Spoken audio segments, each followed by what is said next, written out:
प्रश्नकाल श्रीमती छन्नी साहू। माननीय अध्यक्ष महोदय, मैं आपके माध्यम से स्कूल शिक्षा मंत्री जी से जानकारी मांगी थी कि खुज्जी विधानसभा क्षेत्र के अंतर्गत वर्तमान स्थिति में कितने शासकीय प्राथमिक, माध्यमिक, हाई सेकेंडरी एवं हाई स्कूल के जर्जर एवं भवन विहीन है, जिसमें जानकारी में मुझे मंत्री जी से प्राप्त हुई अध्यक्ष महोदय कि भवन विहीन में सालेटोला, मुरकुटुम, चिरचारी खुर्द और प्राथमिक शाला 20 भवन जर्जर स्थिति में है। तो मंत्री जी से मैं ये जानना चाहूंगी कि इतने में कितने दर संख्या है जो जर्जर और भवन विहीन है उसमें। चलिए माननीय मंत्री जी। माननीय अध्यक्ष महोदय, जो माननीय सदस्य के जो विधानसभा खुज्जी में जो भवन विहीन और जर्जर स्थिति की जो शालाएं हैं और 3 तो हाई स्कूल हैं माननीय अध्यक्ष महोदय और 20 प्राथमिक शाला और 6 माध्यमिक शाला हैं और इनमें अंबागढ़ चौकी प्राथमिक शाला खुर्शीपार, इसमें दर संख्या 42 है और ये अस्थायी शेड में इसका संचालन होता है। अंबागढ़ चौकी में सिरमुंदा, यहाँ दर संख्या 22 है। प्राथमिक शाला सिगराय टोला, यहाँ दर संख्या 40 है। प्राथमिक शाला मक्के, यहाँ 42 है। प्राथमिक शाला माझी टोला, यहाँ 32 है। प्राथमिक शाला कहाड़ कस्सा, यहाँ पर 93 दर संख्या है। प्राथमिक शाला खटा छुरिया, यहाँ 34 है। प्राथमिक शाला पथरान नवागांव, यहाँ पे 18 है। प्राथमिक शाला जनकपुर, यहाँ 19 है। प्राथमिक शाला मुजार पथरी, यहाँ 64 है। प्राथमिक शाला राना मटिया, यहाँ पर 18 दर संख्या है। प्राथमिक शाला फाक मार, यहाँ 87 है। प्राथमिक शाला कलिया टोरा, यहाँ 23 है। प्राथमिक शाला पथरा टोला, यहाँ 64 है। प्राथमिक शाला पंगारी कला 95 है। प्राथमिक शाला बंसी बंजारी 41 है। प्राथमिक शाला संबलपुर 84 है। प्राथमिक शाला टिपानगढ़ 74 है। प्राथमिक शाला शिकारी महा 42 है। प्राथमिक शाला कापा 75। माध्यमिक शाला छुरिया 97 दर संख्या है और माध्यमिक शाला तेलिन बांध 85 है। माध्यमिक शाला। ये दर संख्या से आपको क्या मिलेगा? प्रश्न ऐसा करिए कि मंत्री जी थोड़ा गड़बड़ाए उसमें। माननीय अध्यक्ष जी, अब इतने भवन विहीन है और इतने स्कूल जर्जर स्थिति में, अब इतने बच्चों के साथ, उनके भविष्य के साथ खिलवाड़ हो रहे हैं। हम शिक्षा की बात करते हैं तो मैं मंत्री जी से यही कहना चाहूंगी, इतने 3 हाई सेकेंडरी भवन स्कूल जर्जर स्थिति में हैं, तो इतने बच्चों के साथ, भविष्य के साथ खिलवाड़ हो रहे हैं। हम शिक्षा की बात करते हैं अध्यक्ष महोदय। नहीं, कुछ नहीं, आप पूछिए कि कितने दिन में बनाएंगे, कैसे बनाएंगे, उसको मतलब दर संख्या से क्या करोगे?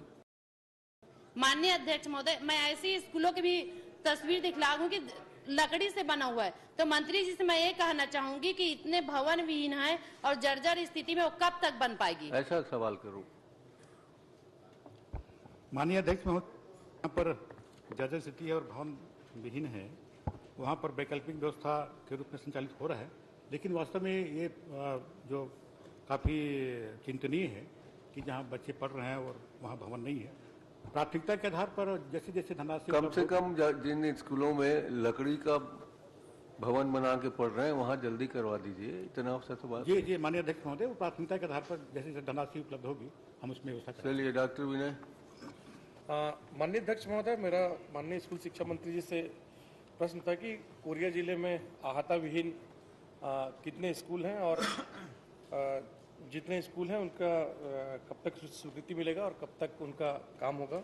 माननीय मंत्री जी का उत्तर आया है। मैं आपसे केवल इतना निवेदन करना चाहूँगा कि अहाता विहीन होने के कारण खास करके मेरे जो विधानसभा के खड़गवां जनपद में काफ़ी ट्राइबल एरिया है, तो वहाँ पर असामाजिक तत्वों का जमावड़ा और ये सब रहता है, तो आप कृपा करके वहाँ जल्दी से जल्दी जो अहाता विहीन स्कूल हैं उनको अहाता स्वीकृति करा के उनको करेंगे। माननीय अध्यक्ष महोदय, पूरे कोरिया जिले को उन्होंने पूछा है छोड़िए ना, उनको अहाता विहीन स्कूलों का मतलब है जी आप एक निर्देश जारी करिए विभाग से कि हर स्कूल में अहाता बनाने के लिए श्रम कराकर बच्चों से सब जगह पेड़ लगा दें, अहाता खत्म हो जाए, ठीक हो नहीं, जाएगा। स्वीकृति प्रदान की माननीय अध्यक्ष महोदय, इसमें जो 120 पूरे जिले में किया गया है और आपके विधानसभा क्षेत्र में जो 29 स्वीकृति प्रदान की गई है और जैसे जैसे धनराशि उपलब्ध होगी माननीय अध्यक्ष महोदय। मेरा दूसरा कहना है, जी पूरे प्रदेश में जहां जाइए अहाता विहीन स्कूल हैं। अहाता बनाना सरकार का काम नहीं है, वो इस स्कूल का, स्कूल के पढ़ने वालों बच्चों का और गुरुजी का भी काम है। तो वहां पेड़ लगा दें चारों तरफ बड़े बड़े, कुछ साल बाद खड़े हो जाएंगे पेड़, फिर उसके बाद आप लगाते रहना अहाता कांटों का। सरकार बजट माननीय अध्यक्ष महोदय, आपका अहाता के लिए अब कहां से पैसे अहाता आएंगे? के लिए पैसा दे रहे हैं।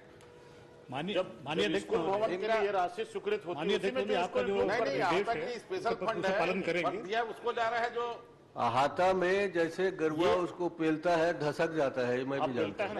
धसक जाता अलग है, पर जो ये कर रहा है उसका अहाता मिल रहा है। आप अहाता से बाहर क्यों हो रहे हैं? नए स्कूल भवन का निर्माण जब राशि स्वीकृत लखेश्वर होती है, बघेल, नहीं माननीय अध्यक्ष महोदय, इसके अलावा इंक्लूड जो वहाँ लोकल जो और धनराशि रहती है, डीएफ का रहता है, CSR तो उसमें ही बनाते हैं उसमें। बाकी मैं निर्देश जारी करेंगे आपके आदेशानुसार कि उसके पेड़ लगा दें उसमें ताकि सुरक्षित हो सके। पेड़ लगा दें, उसके बाद आप कांटों से घेर दें, सस्ता पड़ेगा। नहीं तो ये ईंट और मिट्टी पे बनेंगे और धसकते जाएंगे। जी माननीय अध्यक्ष, एक सलाह देना चाहता था इसमें मैं, नहीं एक आपसे संसदीय सचिव, मैं एक सलाह देना चाह रहा था, एक छोटी सी इसमें। संसदीय सचिव, आता को एक्चुअली यहाँ पे जो बाउंड्री वॉल होते हैं ईंट के बने हुए, उसको मानते हैं। मेरा निवेदन था सस्ते में भी ये काम हो सकता है, अगर चेन लिंकिंग वगैरह अपन उसमें कर देते हैं, ठीक, आयरन पोस्ट या सीमेंट के खंभे लगा करके, तो सस्ते में काम हो सकता है, ज्यादा कवरेज हो सकता है उसमें। संसदीय बघेल जी, सचिव अहाता का रास्ता बंगले से आता है। अध्यक्ष जी, सस्ते में बघेल। क्वालिटी नहीं आएगी। प्राथमिक शाला और माध्यमिक शाला को प्राथमिकता दी जाए अहाता के लिए। पैसे नहीं है सरकार के पास। आदरणीय अध्यक्ष महोदय, शासकीय शैक्षणिक संस्थाओं से बायोमेट्रिक टेबलेट से हाजिरी से संबंधित था। मंत्री जी सिर्फ मेरे विधानसभा की पूछा था मैं। हमारे विधानसभा में 643 नग टेबलेट प्रदाय किए हैं और जिसमें 7 टेबलेट उपयोगी बताई जा रही है, 636 टेबलेट अनुपयोगी बताई जा रही है। मैं मंत्री जी से जानना चाहता हूं कि 637 टेबलेट अनुपयोगी है, उसके बाद लगातार 2017-18 से लेकर 21-22 तक करोड़ों रुपए का भुगतान हुआ है। तो अनुपयोगी है, उसके बावजूद भी भुगतान होना बड़ा संशय की स्थिति है। मैं मंत्री जी से जानना चाहूंगा कि कब से खराब है और कितने टेबलेट मरम्मत कराई गई। माननीय अध्यक्ष महोदय, ये टेबलेट खरीदी गई थी शिक्षकों की उपस्थिति, विद्यार्थियों की उपस्थिति, डाटा संकलन, पाठ्यक्रम में डिजिटल उसमें ये शाला कोष से ये 2017-18 में से स्वीकृति मिली थी ताकि बच्चों की उपस्थिति और उसकी जानकारी मिल सके। माननीय अध्यक्ष महोदय, इसमें जो धनराशि इनके जिले में जो खर्च हुआ है लगभग 1,41,00,000 के आसपास में खर्च हुआ है। नहीं, वो ये नहीं पूछ रहे हैं, वो पूछ रहे हैं कि टेबलेट खराब है 606, तो भुगतान कि खराब होने के बाद भुगतान हुआ है। अध्यक्ष महोदय, ये फेजेज में था, ये अलग अलग वर्षों में था।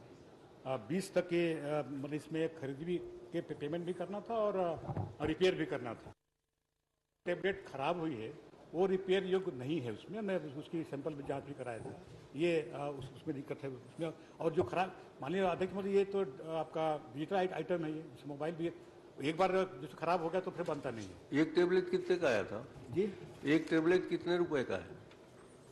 माननीय अध्यक्ष महोदय, एक टेबलेट 11,682 एक टेबलेट है। उसके खराब होने की वो क्या है नियत? 11 दिन। उसमें कि उसमें अवधि थी कि 3 साल के अंदर उसका रिपेयर करेंगे, लेकिन उसमें जो प्रारंभिक जो हम लोग ने उसमें देखा माननीय अध्यक्ष महोदय, तो उसमें जितने जो खराब हुए हैं सैंपल मैंने लिया था वो कोई भी रिपेयर योग्य नहीं है। रिपेयर मतलब ये कहाँ से खरीदे जाते हैं? दिल्ली से आते हैं? इसकी जो टेंडर हुई थी माननीय अध्यक्ष महोदय, उसमें 2 पार्टी में भाग लिया था और ये उसमें 2 फार्म्स में प्रतिभागी थे। स्मार्ट चिप्स, ये चिप्स के माध्यम से खरीदा गया था। चिप्स प्राइवेट लिमिटेड नोएडा से ये इसी कमेटी बनी थी, उसने तय किया, उसमें खरीदा गया था। शिकायत करिए, उनको ब्लैक लिस्ट करिए, सबको धोखा कर रहे हैं। नहीं तो गुरुजी लोगों का उपस्थिति के लिए था मामला। मैं मंत्री जी से मैं आपके माध्यम से प्रश्न करना चाहता हूँ, टेंडर कब और कितने पेपर में अब हो गया ना यार, नहीं नहीं सर, ये वित्तीय अनियमितता का मामला है तो है, तो मैं भी तो बोल रहा हूँ संरक्षण चाहिए और मैं पूरी जानकारी चाहता हूँ सदन से। दे देंगे आप। टेंडर कब और कितने पेपर में प्रकाशित किया गया था? टेंडर की अवधि क्या थी? कोई आंतरिक समिति बनी थी? कितने सदस्य थे और कौन कौन से समिति सदस्य थे? ये बहुत में कितने प्रतिभागी लिए थे? ये बहुत गंभीर प्रश्न पूछ रहे हैं आप। नहीं सर, बहुत गंभीर प्रश्न है, गंभीर प्रश्न है और सर उलझाने वाला करोड़ों का 200 करोड़ का मामला है। 200 करोड़ रुपया खर्च हुए, लाखों स्कूलों में टेबलेट प्रदान, एक भी माननीय सदस्य लोग, मंत्री जी ने तो बताया कि 1 करोड़ 41 लाख हुआ है। टेबलेट चालू नहीं है मंत्री जी, सारे 1 करोड़ 41 लाख टेबलेट बता रहे हैं, 7वीं भी नहीं है। वो कौन कौन सा 7 बताइएगा थोड़ा सा माननीय मंत्री जी। नहीं माननीय अध्यक्ष महोदय, जैसे मैंने कहा कि जैसे विराज पूछ रहे हैं कि कहाँ कब टेंडर उसकी हुई थी, तो टेंडर 16 जून हुआ था और इसमें हरिभूमि में, नई दुनिया में, इंडियन एक्सप्रेस उसमें दो कंपनी भाग लिए थे। लेकिन जो अभी मैंने उसमें माननीय अध्यक्ष महोदय मैंने कहा कि जो 2 साल की जो परियोजना थी और ये इसकी कार्यावधि समाप्त हो चुकी है, 15 दिसंबर तक का अवधि था। और अभी जो टैबलेट है वो अभी जो टैबलेट है वो उपयोग के लिए नहीं है, वो उपयोग हो नहीं सकता और ना रिपेयर हो सकता। मैंने अगर इसमें मोहन मरकाम जी, अच्छा पूछ। क्या मंत्री जी से जानना चाहूंगा कि भंडार क्रय नियम का पूर्णतः पालन हुआ था?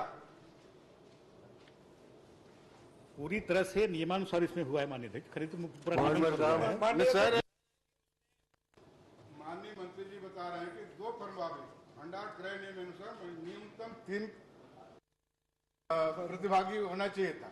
दो लोगों से करके इतना बड़ा निर्णय लिया गया और भंडार क्रय नियम का पालन हुआ ही नहीं है। भंडार क्रय नियम में न्यूनतम कम से कम 3 प्रतिभागी होना चाहिए। 2 ही लोगों भाग लिए, उसके बाद इतना बड़ा डिसीजन ले लिए और इतनी बड़ी समिति अधिकारियों का बनी थी, उसके बावजूद भी मैं मंत्री जी से जानना चाहूंगा क्रय नियम का पालन हुआ है? माननीय अध्यक्ष महोदय, मैं जवाब में ही बताया कि 2 फर्म इसमें भाग लिए थे। अब विशेष परिस्थिति में खरीदी किया गया उसमें। अब वो डिजिटल मोबाइल और ये टैबलेट कर दिया। माननीय अध्यक्ष महोदय, माननीय अध्यक्ष महोदय, अंतिम प्रश्न है, ज्यादा प्रश्न नहीं पूछिए। अंतिम प्रश्न है और महत्वपूर्ण प्रश्न है। हाँ करिए। मेरा निवेदन है आपसे माध्यम से, इस संबंध में क्या विधानसभा समिति गठित कर जांच कराना चाहेंगे क्या? मुझसे पूछ रहे हैं मंत्री जी। मंत्री जी बताओ। परिस्थितियां तो माननीय अध्यक्ष महोदय जांच कराने लायक है तो जांच कराने लायक तो है। तो आप मुझे बोलिए कि मैं कोई उसकी जांच करा के जांच हो जाए माननीय अध्यक्ष महोदय। इसकी जांच कराने के लिए पक्ष में है, क्योंकि जो भी अभी टैबलेट है उसमें मैं सिंपल उसका लिया था, उसमें एक भी टैबलेट जो है वो रिपेयर योग्य नहीं हुआ। कहीं किसके जांच की घोषणा होनी चाहिए माननीय अध्यक्ष महोदय। मंत्री जी ने जब यह स्वीकार कर दिया कि जांच मामला 200 करोड़ का है, तो बेमानी हो जाता 200 करोड़ का है और मामला टेबलेट की कीमत 11,000 है। माननीय मंत्री जी, अगर आपकी थोड़ी बहुत भी इच्छा है 2, 4, 5% जांच की, तो मैं जांच समिति घोषित करता हूं, मैं करा दूंगा। धन्यवाद। राजमन बंजाम। माननीय अध्यक्ष महोदय, मेरे प्रश्न का जवाब आया है। मेरे विधानसभा में कुल 161 ग्राम पंचायतें बताई गई है, जबकि मेरे विधानसभा में 170 पंचायतें हैं, 5 विकासखंड है। और माननीय मंत्री जी का जवाब आया है 3 ग्राम पंचायतों का बंदोबस्त और 8 वन ग्राम से राजस्व ग्राम घोषित किए गए पंचायतों का नाम आया है। माननीय अध्यक्ष महोदय, मेरे विधानसभा में जो सुकमा जिले से आते हैं, ग्राम पंचायत कुकानार, बोदारास, टांगररास, पेदारास, बोकड़ाओडार, इडजेपाल, कोडरीपाल, कोकावाड़ा, सौतनार और विकासखंड लोहंडीगुड़ा से चंदेला, बेजा, विकासखंड तो बड़े मारेंगा, दरमाउर, सिंगनपुर, विकासखंड दरबा से चिंदावाड़ा 1, चिंदावाड़ा 2, चिंदावाड़ा 3 और विकासखंड बास्तनार से किलेपाल 1, किलेपाल 2, किलेपाल 3। माननीय अध्यक्ष महोदय, मेरे विधानसभा में लगभग 20 पंचायतें और 8 वन ग्राम से जो राजस्व ग्राम घोषित किया गया है। इन ग्राम पंचायतों का बंदोबस्त आजादी के आज तक नहीं हुआ है। मैं माननीय मंत्री जी से चाहता हूं कि इन ग्राम पंचायतों का बंदोबस्त कराने की घोषणा सदन में करेंगे क्या? माननीय अध्यक्ष महोदय, मैंने इसमें जानकारी स्पष्ट तौर पे दे दी है। और उसके बाद माननीय मंत्री जी, आप कितना बंदोबस्त करोगे? आपका काम क्या सिर्फ बंदोबस्त का थोड़ी है? उसको कलेक्टर वलेक्टर, अरे आप बड़े इस लेवल के बंदोबस्त करते हो, कहाँ छोटे मोटे बंदोबस्त करोगे? सदस्य ने पूछा तो माननीय अजय भैया, ये हमारे किसानों का मामला है और ये बहुत गंभीर मामला है। माननीय अध्यक्ष महोदय, जानकारी दी गई है वो प्रक्रिया में। आपको एक्चुअल में वहां किसको बैठाना है उसके बंदोबस्त में लगने की आवश्यकता है। आप किस बंदोबस्त में लगे? सब काम समय के हिसाब से वहां उसके बंदोबस्त में लगो।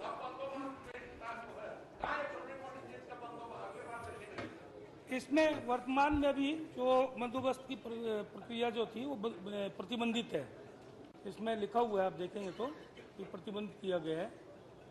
माननीय मंत्री जी, बेंजामिन, एक मिनट, प्रतिबंधित करने का कारण क्या है? प्रतिबंधित करने का कारण बता देता हूँ मैं।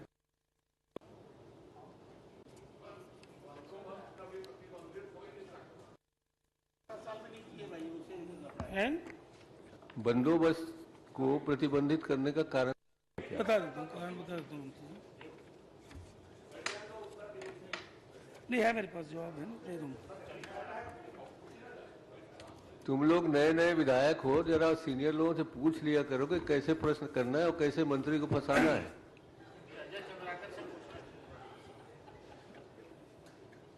ये मध्य प्रदेश के समय 25 मई 2000 को मध्य प्रदेश भू राजस्व संहिता 1959 की धारा 67 की उपधारा 1 के अधीन शक्तियों का प्रयोग लाते हुए राज्य शासन द्वारा निम्न अनुसूचित में क्षेत्र में राजस्व सर्वेक्षण संबंधी कार्य में समापन की घोषणा करते हैं। इसमें प्रतिबंध किया गया है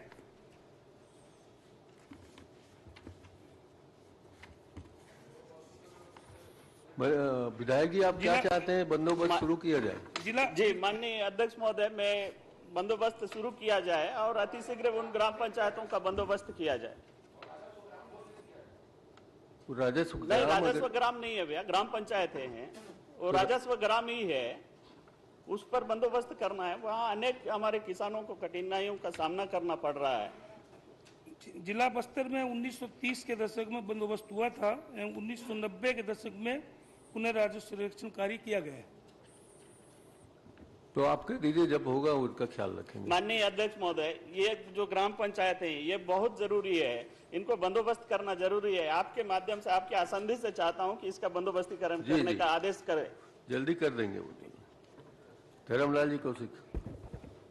माननीय अध्यक्ष महोदय, ये सूखा राशन और उस पर भ्रष्टाचार का मामला, सुविधा अनुसार नियम बनाते हैं, सुविधा अनुसार नियम बदलते रहते हैं और मंत्री जी की जब इच्छा आते हैं, पता नहीं उनको भी जानकारी है कि नहीं है, लेकिन उनके अधिकारी बदल देते हैं। तो मैं मंत्री जी से अभी ये जानना चाहता हूं कि सूखा राशन जो सप्लाई अभी जो किया जा रहा है, एक आपने बीज निगम को तय किया था और बीज निगम के बाद में फिर आपने प्राइवेट लोगों को तय किया। वर्तमान में कौन से नियम लागू है सप्लाई करने में, तो उनको क्या पद्धति है वो थोड़ा सा पहले बताएंगे। अध्यक्ष महोदय, न कोई हम नियम बदलते हैं और न उसमें कोई चेंज करते हैं। परिस्थितियाँ जैसे रहती हैं वैसे उसके अनुसार से जो सूखा राशन कार्ड राशन जो बच्चों को देना था उसमें बच्चों तक राशन पहुंच जाए, ये उसमें व्यवस्था किया गया था। और उसमें कुछ भारत सरकार की कुछ कंपनियां भी उसमें थी और आपने पहले भी उत्तर दिया जा चुका मान रहे थे। अब वर्तमान में हम चूंकि स्कूल अभी चालू है इसलिए पक्का भोजन अभी दे रहे हैं मानिए।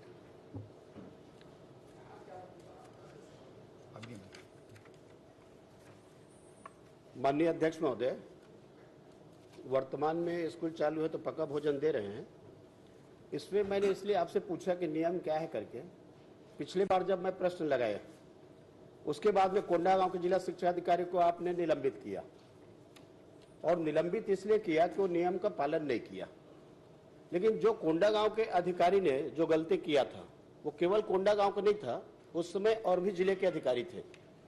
मैं उस संदर्भ में प्रश्न लगाया था, विभाग के द्वारा संशोधित कराया गया होगा। इसमें बस्तर का भी है, सूरजपुर का भी है। सेम जो प्रकरण है कोंडागांव का, वो प्रकरण आपके सूरजपुर का भी है। तो मैं आपसे जानना चाहता हूं कि कोंडागांव का आपने अनियमितता के कारण निलंबित किए हैं, तो सूरजपुर के जिला शिक्षा अधिकारी को कब निलंबित करेंगे? माननीय अध्यक्ष महोदय, ये तो एक प्रश्न कोंडागांव का है। और माननीय अध्यक्ष महोदय, ये कोंडागांव के जो जिला शिक्षा अधिकारी को सस्पेंड किया गया है उसमें केवल राशन में गड़बड़ी मतलब केवल मात्र नहीं है, उसमें उसके और भी कारण हैं। उसमें जो सस्पेंड किया गया है कोंडागांव जिले के द्वारा जिले के अंतर्गत कलेक्टर के निर्देश के विपरीत 140 व्याख्याताओं को उन्हें ट्रांसफर कर दिया, जो विरोध था।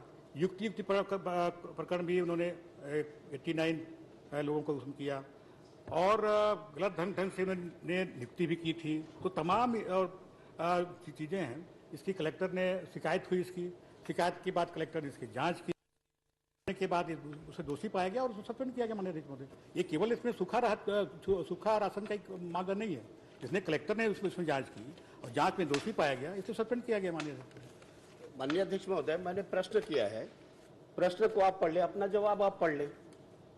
आपने उसको जब मैं पूछा था कि बिना टेंडर बुलाए, आपने कहा जी हाँ, उसके कारण में आपने उसको निलंबित किया। और इसलिए मैंने कहा कि इसमें मैं जो प्रश्न लगाया था उसको सीमित कर दिया गया जिले तक, लेकिन उस समय के जो बाकी जो जिले में जो इसी प्रकार के जो करप्शन किए हैं, भ्रष्टाचार किए हैं, आखिर आप क्यों बचाना चाहते हैं उनको? मुंगेली का मामला है, वो भी बीज निगम से नहीं खरीदा। सूरजपुर का मामला है, आप सुनिए ना, जहाँ जहाँ का मामला है नाम बता दीजिए, उसका जांच करो। मैं दोनों जगह बता देता हूँ, मुंगेली का और सूरजपुर का। जी जी, चंद्राकर जी, मुंगेली और सूरजपुर में भी जांच करा दीजिए। मेरा एक छोटा सा प्रश्न है माननीय अध्यक्ष महोदय। इसमें माननीय नेता प्रतिपक्ष ने पूछा है, यदि हाँ तो इन निर्देश के पश्चात सोयाबीन बड़ी बीज विकास निगम से न खरीद कर किन अन्य निजी संस्थाओं से कब कितनी राशि की खरीदी गई, क्यों?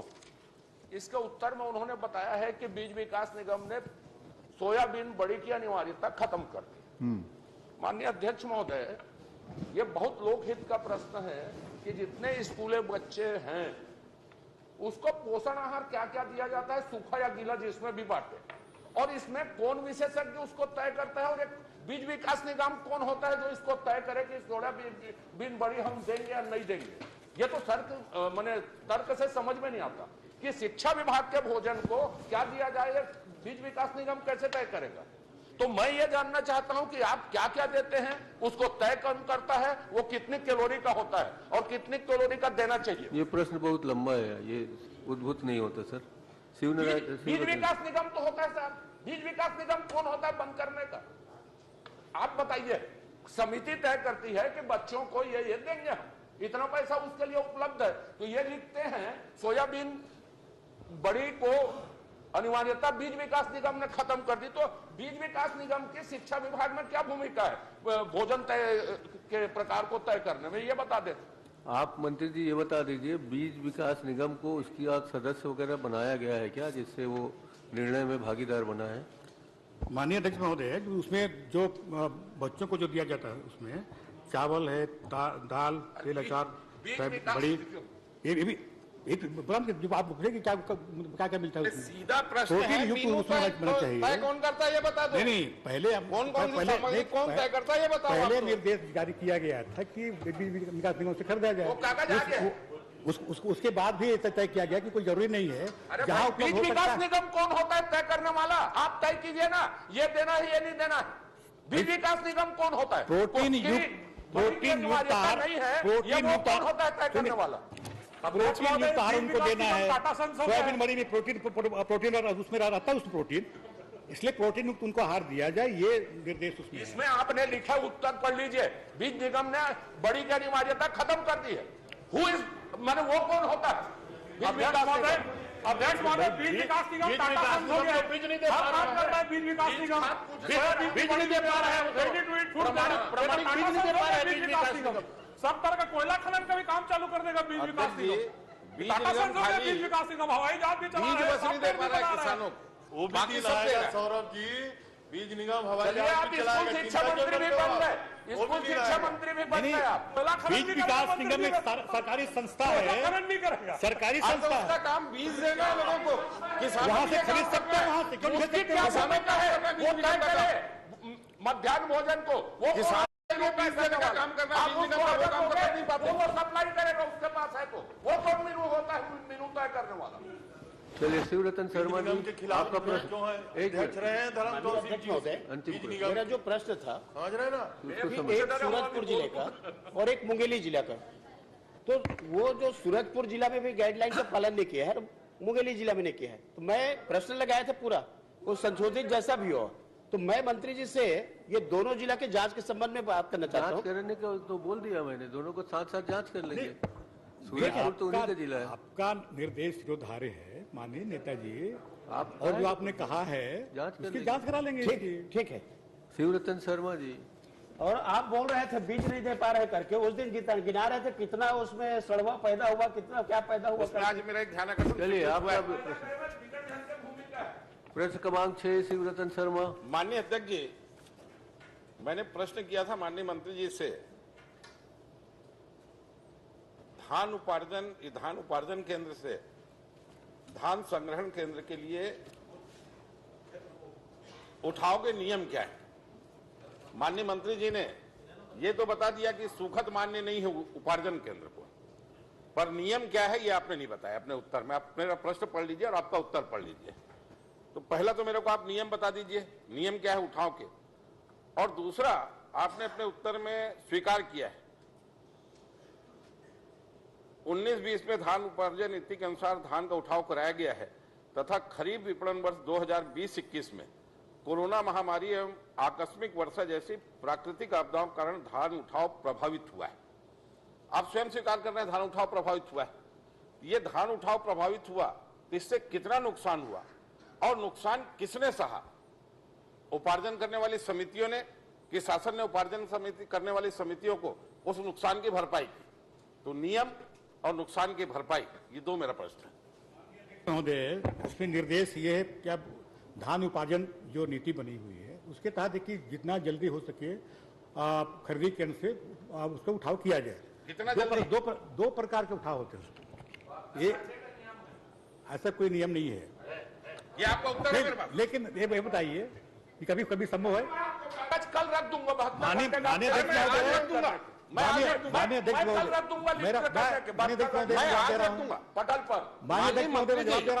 अध्यक्ष जी, आप जो प्रश्न किए सुनो तो जवाब सुन लीजिए उसका।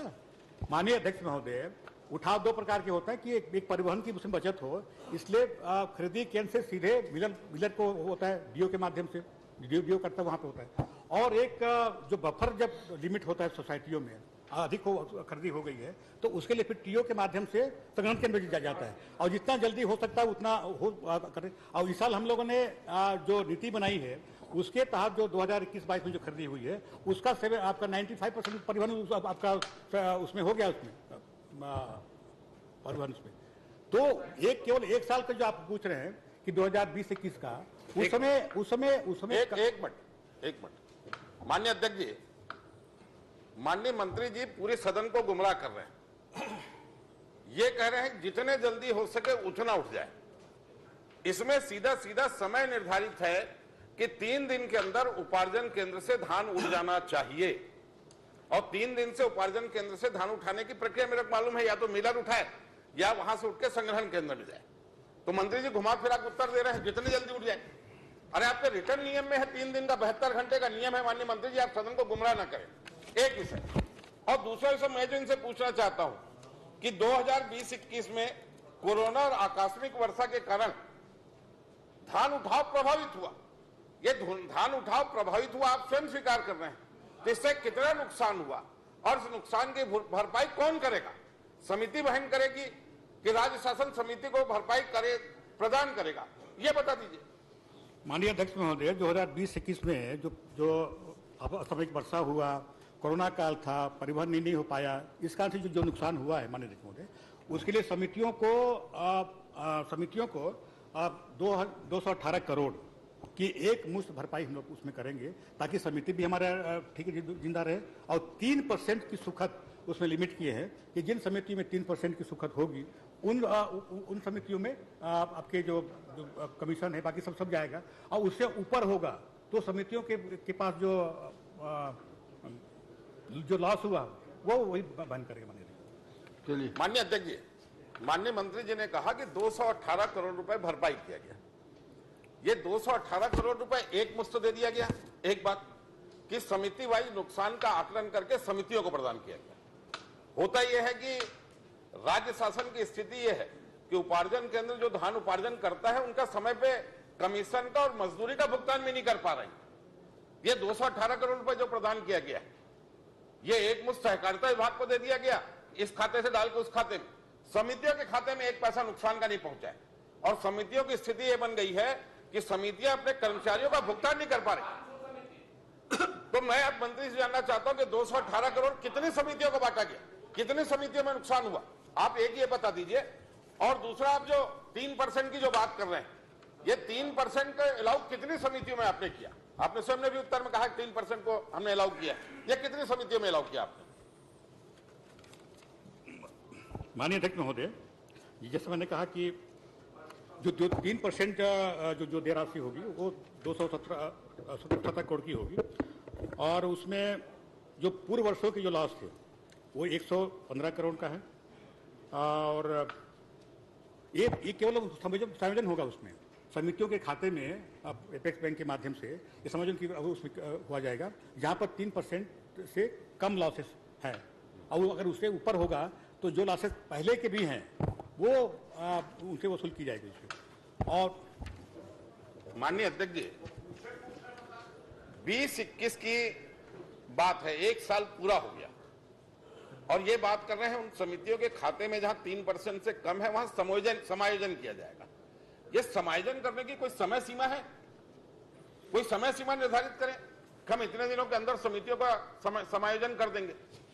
और एक, आपने 218 करोड़ देने की बात की है, समितियों को कुल नुकसान कितना हुआ, इसका मूल्यांकन आपने कराया है क्या? माननीय अध्यक्ष महोदय, वाला अलग अलग समितियों का है, कितना उसमें नुकसान हुआ है, मैं अलग से जानकारी इसको दे दूंगा, लेकिन हमारे उद्देश्य नहीं है ना। माननीय अध्यक्ष महोदय, जो अंतिम जो भुगतान होता है वो समितियों के मिलान करने के बाद होता है। एक भी साल का बता दो, 18-19। अरे नहीं तो आपके समय के तो एक मिनट शर्मा जी, आप इतने विद्वान हैं कि इसी प्रश्न को 1 घंटा नहीं 2 घंटा आपसे निवेदन है, एक अंतिम प्रश्न कर रहा हूं। मगर इतने सारे बच्चे हमारे ज्यादा कोई जानता नहीं। माननीय अध्यक्ष जी, माननीय मंत्री जी ने कहा है कि 2021-22 का धान उठाव जो है वो कार्रवाई प्रक्रियाधीन है। धान खरीदी 7 फरवरी को बंद हो गई, माने धान खरीदी को बंद हुए लगभग 1.25 महीने हो गए, और उसके बाद भी धान उठाव की कार्रवाई प्रक्रियाधीन है। अब ये 1.25 महीना लेट हो गया, समितियों को नुकसान होगा, इसको कौन सहेगा? माननीय ये 1.25 महीना क्यों लेट हुआ? इसके लिए कौन दोषी है? दोषी के खिलाफ क्या कार्रवाई करेंगे? सुनिए माननीय अध्यक्ष महोदय, 2021-20 में जो धान खरीदी हुआ है, ये ऐतिहासिक धान खरीदी हुआ है। ये इतना अभी तक कभी नहीं हुआ माननीय अध्यक्ष महोदय, जो 98 लाख मेट्रिक टन धान खरीदी हुआ। और धान के जो उठाव के में बताना चाहते माननीय अध्यक्ष महोदय, ये मिलर के द्वारा 70 लाख मेट्रिक टन का धान उठाव हो चुका है। और परिवहन जो संग्रहण केंद्र में जो जाएगा वो 22,69,000 मेट्रिक टन धान का उठाव हो गया। तो कुल मिला के 93 लाख मेट्रिक टन का धान उठाव हो गया है। केवल 5% माननीय मंत्री जी, एक मिनट सुन लीजिए। 5 लाख मीट्रिक टन का धान का उठाव बाकी है, आप स्वयं स्वीकार कर रहे हैं, 1.25 महीने बाद। दूसरी बात, ये 70 लाख मीट्रिक टन या संग्रहण केंद्र में 22 लाख मीट्रिक टन धान गया, ये भी समय सीमा में नहीं गया, ये भी धान लेट पे गया।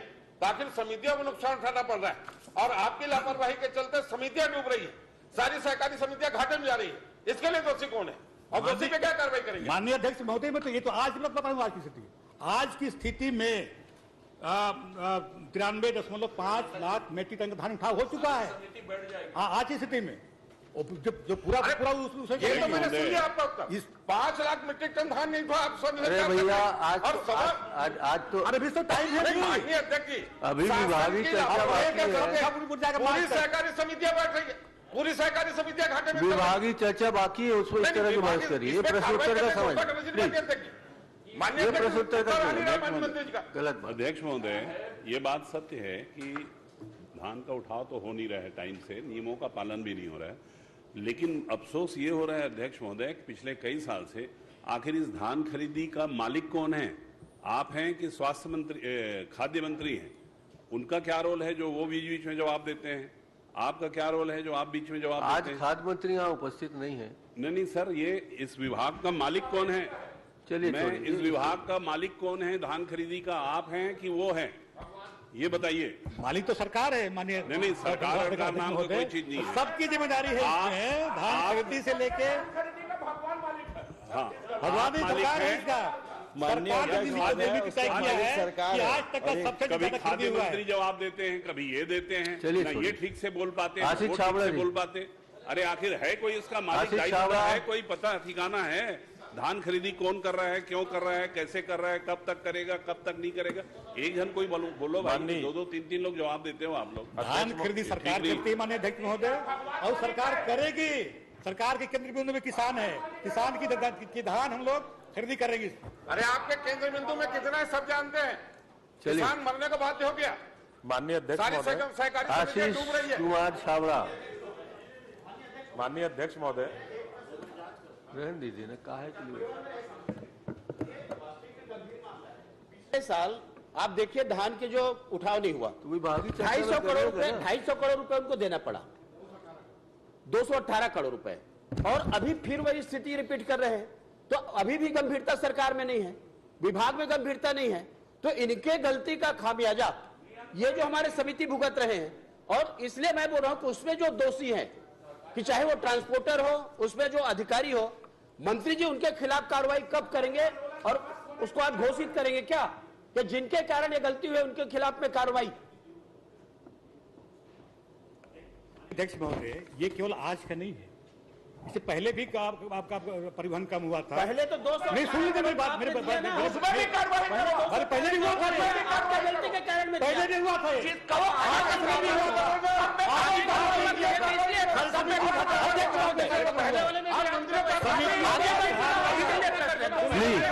Chandrakar ji please please. 2018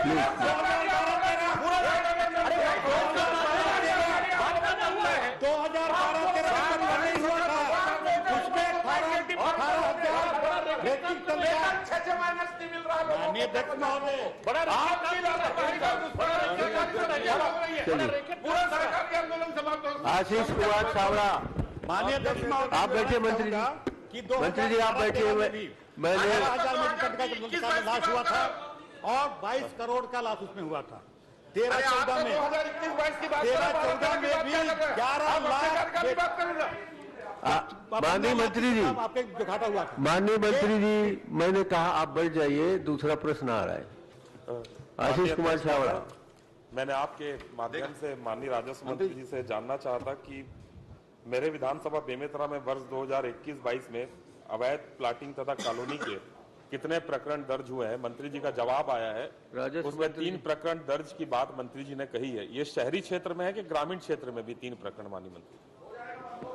माननीय अध्यक्ष महोदय, ग्रामीण क्षेत्र में।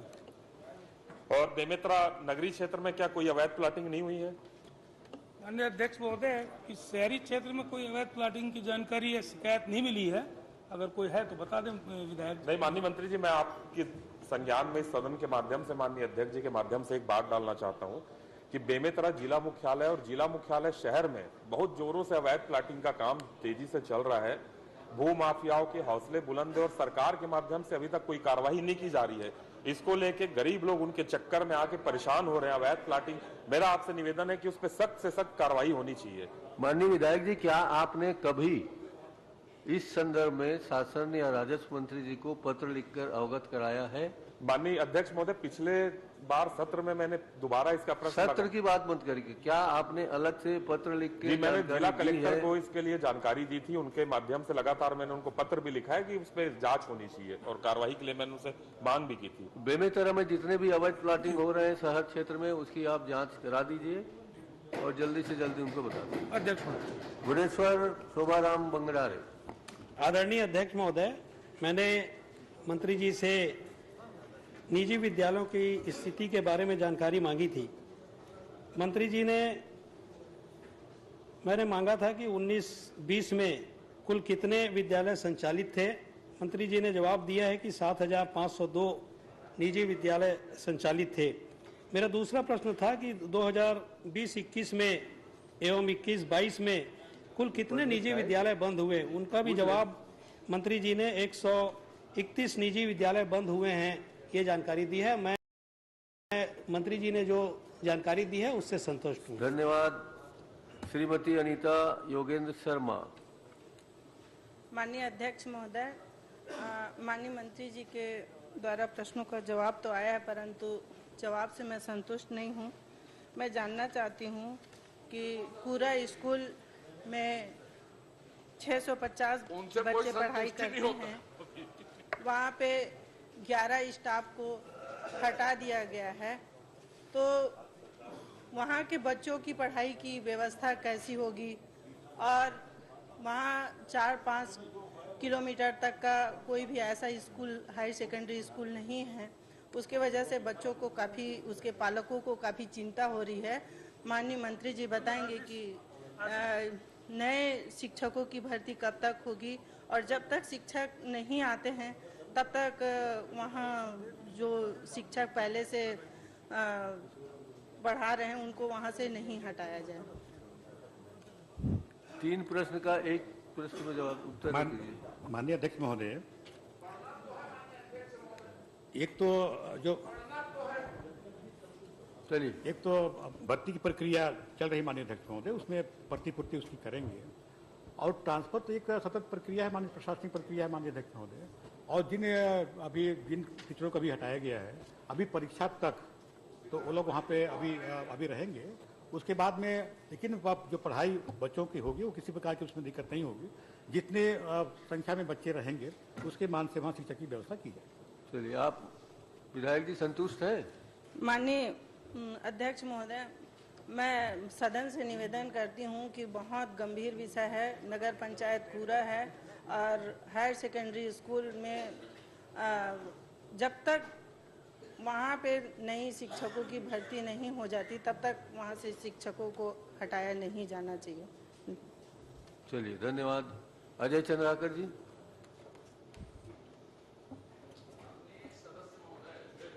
महोदय, क्षमा करेंगे, ये प्रश्न 2-3 बार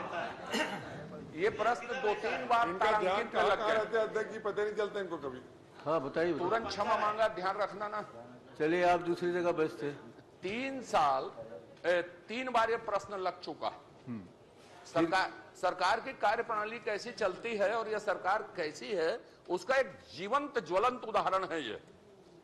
मैं माननीय मंत्री जी से यह जानना चाहता हूं कि 14,480 शिक्षकों की जो भर्ती होनी है उसमें से आपने जितने में भर्ती कर ली है 7,000 समथिंग में हुई है, 7,000 से मैंने आधे से ज्यादा बाकी है। इसका हर बार आप कारण बताते हैं कि सत्यापन हो रहा है, नहीं हो रहा है, ये हो रहा है। तो मैं आपसे इस बार ये जानना चाहता हूं कि सत्यापन कहां हो रहा है, कौन कौन अधिकारी कर्मचारी उसका सत्यापन करते हैं और एक दिन में कितने लोगों का सत्यापन होता? ठीक, बताइए। माननीय अध्यक्ष महोदय, एक तो जो 3 कैटेगरी के स्कूल, नहीं, मैं जो पूछा वही जानना चाहता हूं। सब मेरी बात सुन लीजिए ना। 3 बार बहस हो चुके हैं, कौन सत्यापन करता है, कहां कहां सत्यापन करता है और प्रतिदिन कितने लोगों का सत्यापन होता? माननीय अध्यक्ष महोदय, ये सहायक शिक्षक और शिक्षक व्याख्याता, इसके जो प्रथम चरण में जो सत्यापन जो हुए हैं, मैं तारीख बता दूं कहां कहां हुए हैं। रायपुर में हुए हैं। नहीं, अभी आज मैं पूछ रहा हूं, मेरा प्रश्न फिर दोहरा देता हूं। कौन करता है, कितने लोग, कौन करता है, कहां करता है और अब तक मैंने प्रतिदिन कितने लोगों का सत्यापन होता है, उस हिसाब से गणना करेंगे। 10 साल लगेगा, 15 साल लगेगा हम लोग। और एक बार अभी दूसरे प्रश्न में पूछूंगा। माननीय अध्यक्ष महोदय, मैं वही बता रहा था आप मैं उस प्रश्न के छोड़ दूसरा उत्तर चाहता ही नहीं। माननीय, ठीक है ना, मैं दे रहा हूं। 3 आपके एक व्याख्याता हैं, सहायक शिक्षक हैं और सहायक शिक्षक। तो व्याख्याता का सत्यापन होता है राज्य स्तर पर माननीय अध्यक्ष महोदय, और शिक्षक का जो सत्यापन होता है वो जिला स्तर पर डीओ आपका संभाग स्तर पर करता है, और जो सहायक शिक्षक है उसका सत्यापन जिला स्तर पर होता है। कौन कौन करते हैं, प्रतिदिन कितने लोगों का होता है सत्यापन, ये कहा। जिस समय सत्यापन शुरू किया गया था उसमें कोरोना काल था। अध्यक्ष महोदय, मुझे संख्या चाहिए, यानी नहीं दूंगा तो नहीं दूंगा बोल दे। प्रतिदिन कितने लोगों का सत्यापन होता है और कौन कौन करता है? एक संख्या उसमें निर्धारित नहीं है कि कितने लोग का होगा। कोरोना काल था, कम लोगों को उसमें अवेलेबल पाते थे उसमें, क्योंकि उसमें टाइम था माननीय अध्यक्ष। और ऐसा कोई समय तय नहीं है कि आपका कितने लोग आएंगे, 10 लोग आएंगे। माननीय अध्यक्ष महोदय, 48% का सत्यापन 3.5 साल में, 3.25 साल में अभी तक नहीं हो सका। 52% का लगभग सत्यापन हुआ। वो राज्य स्तर में करें, संभाग स्तर में करें, जिला स्तर में करें, कहीं मसानगंज में करें, वो उनका विषय। चलिए संख्या नहीं बताते तो ये बता दें, ये 48% का सत्यापन कब तक हो जाएगा और कब तक उनको नियुक्ति पत्र दे दिया जाएगा? एक और इसी में दूसरा यह है कि ये जो 14,085 लोगों की सूची है वो कब तक वैलिड रहेगी? माने किसी की वैलिडिटी का भी एक नियम और कानून है, चाहे यूपीएससी कहो, व्यापम कहो, जितनी परीक्षा लेने वाली एजेंसियां हैं, तो ये कब तक वैलिडिटी है और इसको बढ़ाया गया है तो कितनी बार, कितने दिनों के लिए बढ़ाया गया? माननीय अध्यक्ष, मैं थोड़ा स्पष्ट कर दूं तो आपको ये हो जाएगा। माननीय अध्यक्ष महोदय, जो 14,580 की नियुक्ति हुई, और माननीय अध्यक्ष महोदय जो प्रथम चरण में जो नियुक्ति हुई तीनों में व्याख्याता, शिक्षक और सहायक शिक्षक, ये तो मैं पूछ ही मैं सुन लीजिए, मेरी बात सुन लीजिए, नहीं सुन लीजिए ना, मेरी बात सुन लीजिए, जबरदस्ती 6,300 सुन लीजिए, मेरी बात सुन लो ना। 6,360 की नियुक्ति प्रथम चरण में हुई, द्वितीय चरण में हुई 1,211, मतलब कुल 7,571 की नियुक्ति हो चुकी है। माननीय अध्यक्ष महोदय, माननीय अध्यक्ष महोदय, आप पूरा सुनिए पहले। कुल जो भर्तियां जो होनी है वो 7,009, उसमें से 1,731 के आपके कैंडिडेट नहीं मिल रहे हैं, जो ST/SC के उसमें है कैंडिडेट नहीं मिल रहे हैं, और आपके जिला जो सरगुजा और बस्तर संभाग और कोरबा के संभाग में नियुक्ति पर भी उसमें स्थगन है। तो इसका सुनिए, तो स्थगन में आपका 2,512 इनकी नियुक्ति होना है, पर ये क्योंकि न्यायालय से स्थगन है इसलिए उनकी न सत्यापन हो पा रही है, नियुक्ति पा रही, तो कुल आपका 2,766 की नियुक्ति जो प्रक्रियाधीन है, ये बताना चाह रहा हूँ माननीय अध्यक्ष महोदय। ये बहुत मानवीय प्रश्न है। अब मैं रख दिया किताब को तो उत्तर इधर उधर की देते हैं। 14,480 शिक्षकों की भर्ती का निर्णय सरकार ने ही लिया। 3.25 साल से ये प्रक्रिया अलग अलग तरीके से हम पूछते आ रहे हैं और हर बार एक कॉमन उत्तर आता है जिसमें प्रति चीजें पूरक चीजें जुड़ी रहती है। अभी न्यायालय जुड़ा है, कभी कोरोना जुड़ जाता है, कभी कुछ भी जुड़ जाता है। इसमें जो 48% शेष हैं उसका सत्यापन करके कब तक उनको नियुक्ति पत्र दे दोगे, एक। और दूसरा मैंने पूछा कि ये 14,480 जो टीचर हैं उसकी सूची की वैलिडिटी कितने दिन की है, कितने बार बढ़ाई गई।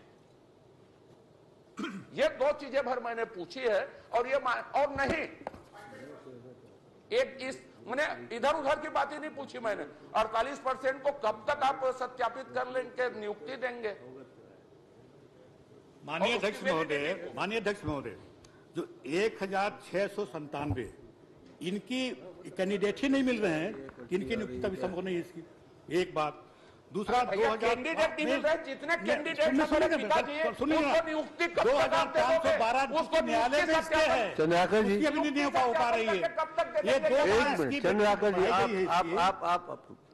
आप कंझा गए हैं ना, कंझा गए हैं। नहीं बैठिए ना, बैठिए। आपके प्रश्न को माननीय धर्मलाल जी कौशिक करना चाहते हैं, प्लीज प्लीज प्लीज बैठिए। 48% जो सत्यापन नहीं हुआ तब तक जो वो पूरक लगा ले, न्यायालय कोरोना इधर उधर, मान लो 500 बाकी है तो 500 बाकी है तो उसको तब तक नियुक्ति पत्र देंगे। उसकी वैलिडिटी कितनी बार बढ़ाई गई है ये पूछता हूँ तो उसको नहीं बताते, कब तक कितनी बार। माननीय अध्यक्ष महोदय विस्तार से बता रहे हैं आप, पूरा प्रश्न तो सुनिए। छत्तीसगढ़ के दुश्मन हो कंझा, ये माननीय अध्यक्ष महोदय उसकी वैलिडिटी 2 साल के 2 बार बढ़ाई गई है। अभी कितने साल के लिए लागू है, कब तक के लिए ये पूछा हूँ। एक मिनट 2 बार उसकी बढ़ाई गई है। जैसी जैसी आपका प्रक्रिया, आपको जैसे कोर्ट का मामला है वो अगर हो जाएगा तो उसमें कर देंगे, जिसमें माननीय विधायकगण भी संक्षिप्त उत्तर और पॉइंटेड प्रश्न पूछा करें। एक मिनट और माननीय मंत्रीगणों से निवेदन है कि वो भी पॉइंटेड उत्तर दिया करें।